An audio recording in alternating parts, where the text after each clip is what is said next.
If you've been following this channel for a while, you might get the idea that I love structure. And I do. I love productivity, organization, order, and I try to be as disciplined as possible. When some people hear this, they think that it's boring. They equate a disciplined life of structure to feelings of entrapment. Before I get into my thoughts on the topic, I want to tell you a story. So it's a hot sunny day out, and there's this bee, and her name is Bertha. Bertha is buzzing by her hive with some other bees, just relaxing and having a good time. Like the other bees, Bertha may have some aspirations of doing great things one day. I can't really say, bees probably don't have that kind of ability to think those kind of thoughts. Suddenly, a bear starts to approach her hive. The bear is hungry for some honey and bee eggs. In an attempt to save her hive, Bertha stings the bear, but its skin is so thick that when she tries to pull her stinger out, she dismembers herself and dies. The sad part about this story is that Bertha had no choice.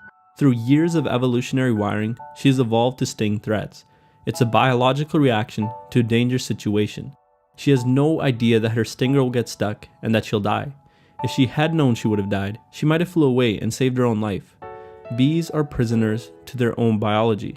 Unlike bees, humans have the ability to override their biology through self-discipline. Let's say that someone has long-term desires to be in a deep and loving relationship, to create a meaningful career that they love, and have a healthy body. Along each step of that journey, they are tempted by short-term pleasures such as porn, junk food, or video games. Deep down, they really want the life that comes in the long term, yet they keep succumbing to short-term pleasures. The only difference between these two positions is self-discipline.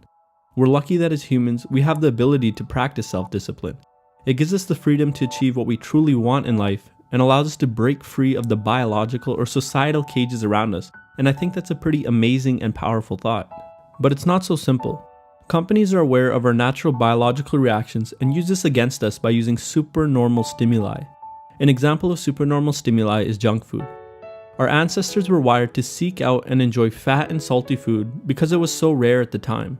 But now companies have genetically engineered food to include more fats and salts than ever before in order to make us desire it even more. Social media and the internet as a whole is another form of supernormal stimuli. Humans are biologically wired to seek out novelty. For our ancestors, novelty could lead to more knowledge about the world, which could lead to more wisdom, which helped us thrive as a species. It has its usefulness. However, the internet has been designed to take advantage of this desire for novelty by showing you more novelty than you could ever dream of. Every page links out to more pages with more novelty, and every video to a new video with even more novelty. Video games do the same thing. Some evolutionary psychologists believe that video games, like first-person shooters and massively multiplayer online role-playing games, imitate environments that would be similar to the ones our ancestors navigated in the past, but supernormal versions of them.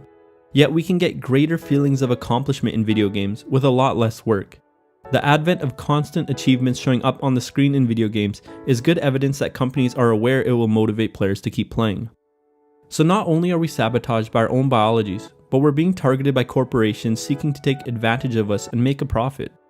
On the plus side, you and I are not like the bee because we're not caged by our own biology. With self-discipline, we can live the life we truly want. We have the choice to be free.